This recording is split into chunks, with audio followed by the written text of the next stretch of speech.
How to translate videos in HeyGen. Hey everyone, welcome to the channel. In this video we will learn how we can translate videos in HeyGen, so make sure to watch the video till the end. First of all, go ahead and then open up the HeyGen app, and from the bottom right you want to go to the apps section. From the apps section, if you look at the top, you have three menus. You want to go to the middle menu that says translate video.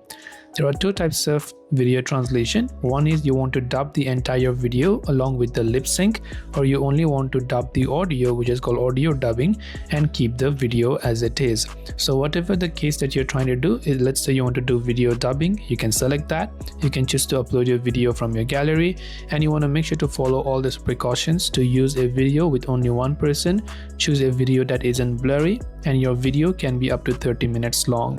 Avoid videos with loud noises in the background, and avoid extremely low resolution videos.